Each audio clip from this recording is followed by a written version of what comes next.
And I got to sing this song for Pete Seeger a few years ago, so I've been singing it quite a bit this past year, because he just passed away at the beginning of this year. So this one's called Down by the River.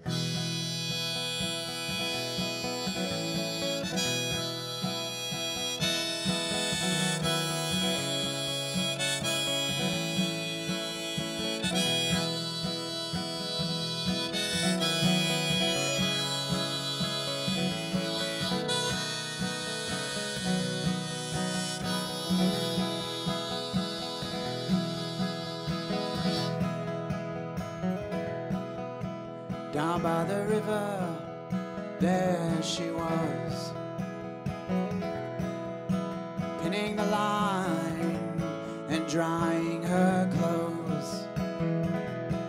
From the hill I watched as my love stood alone. Fare thee well, honey, fare thee well.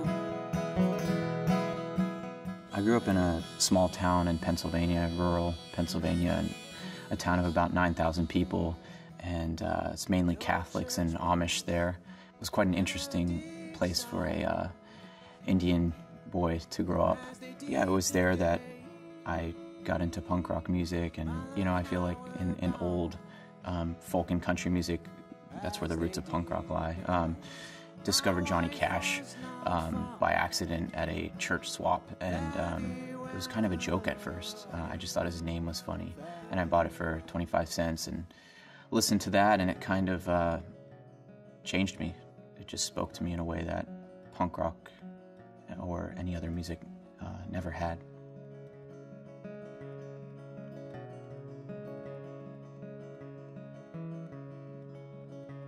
I go to work in the morning, I go to work every day. Though the boss gave me a warning, I get run down by the fall. I feel like an outsider. I think I've always felt like an outsider. I went to Catholic school and I was the only kid not Catholic, and being a first-generation immigrant, first-generation American from immigrant parents I don't know many people like that in Pennsylvania where I grew up, nor in Portland. You know, maybe that fits what I'm doing right now and singing these songs, and you know, I'm trying to kind of carve out my own path. To go blind was fine when we were young, but now, dear, your disguise is falling. So I'm up again the next morning, and you and I, we keep it that I grew up pretty well, but just seeing a lot of, you know, even my good friends and their families, and how they kind of devoted themselves to one corporation for decades or something, and kind of were just shelved at the end of their life, you know, at the last chapter of their lives. That was really hard to see. I think what moved me to write this album and these songs was that I was seeing these things from a very personal viewpoint. It wasn't that I was reading about it on the news halfway across the world. It was that it was happening to my friend's parents, or someone was coming up to me after a show in tears. It sounds like a lie, but it was, or a dream, but it wasn't. And I was singing at this cafe for mainly people my own age, and a truck driver came in at the end of my show, and he had been listening to me through the window and had referenced the Ballad of Willie Robbins, that song, and that song resonated with him. And that was another moment where I felt like, okay, maybe I should keep writing this collection. Maybe there's something here. None of these days news do stick. Oh, I'll admit I'm apathetic.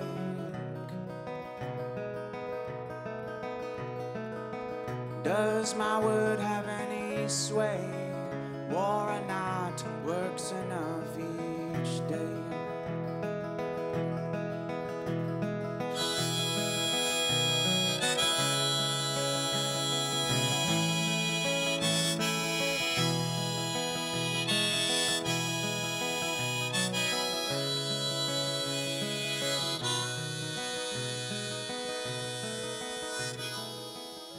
I was working as a mason's apprentice in Boston. On one of my lunch breaks, I found this newspaper article about a construction worker, and it resonated with me at the time because it just kind of talked about the trouble of, job loss that was starting to happen in our country. And simultaneously, that's when I discovered people like Bob Dylan and Pete Seeger and Woody Guthrie and those. And I wanted to try my hand at writing a story song, a ballad, and that's where the title track, The Ballad of Willie Robbins, that was the first song I wrote. I just want to say something truthful and honest, and hope that the songs move people and get under their skin. I don't have a separate agenda, like even though these songs are story songs and some of them are protest in nature, it's not to tell people a certain way to think. It's just giving a certain viewpoint about things that I see happening around me. It's cool if these songs will maybe spur people to think about issues that they didn't, but at the end of the day, before music is a cerebral activity, it's very emotional, and you just want to move someone in the moment, and that's what I would hope, first and foremost.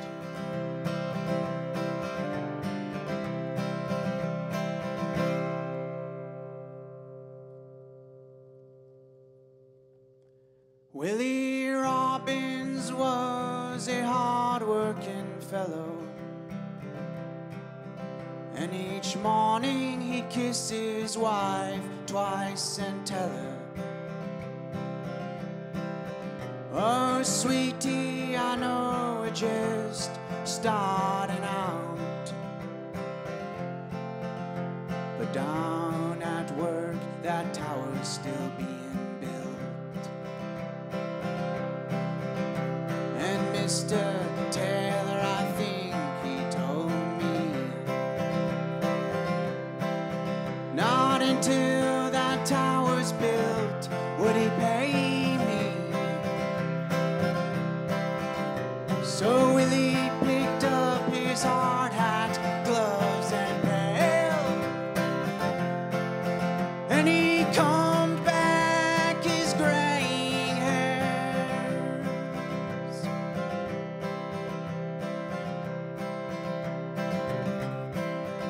By noon, each room would be tidied and clean.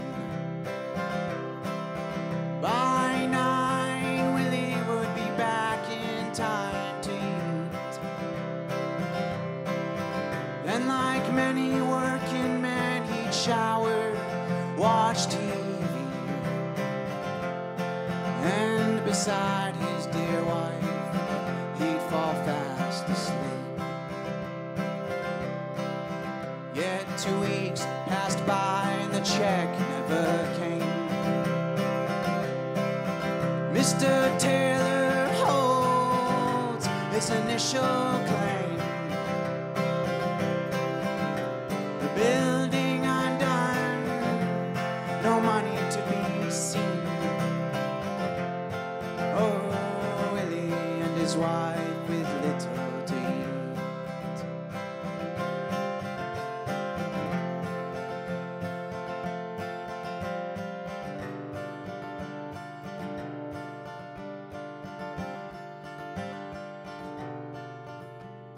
A week gone, yet it was she who grew tired.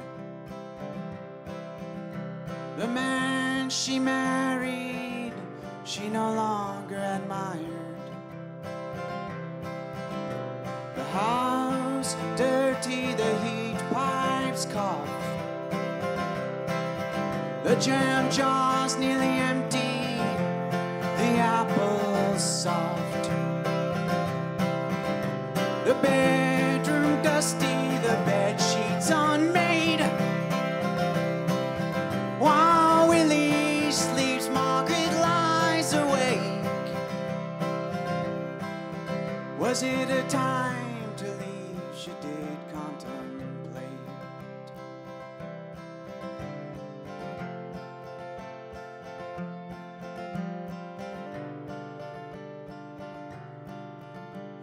Each night at the bus depot, Willie waits alone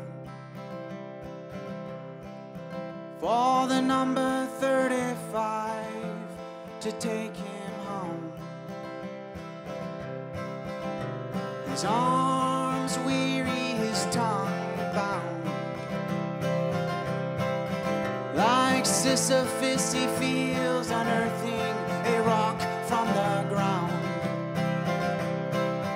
just to push it up a mountain to watch it roll back down.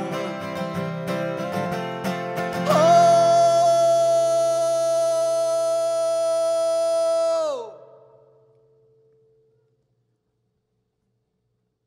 Willie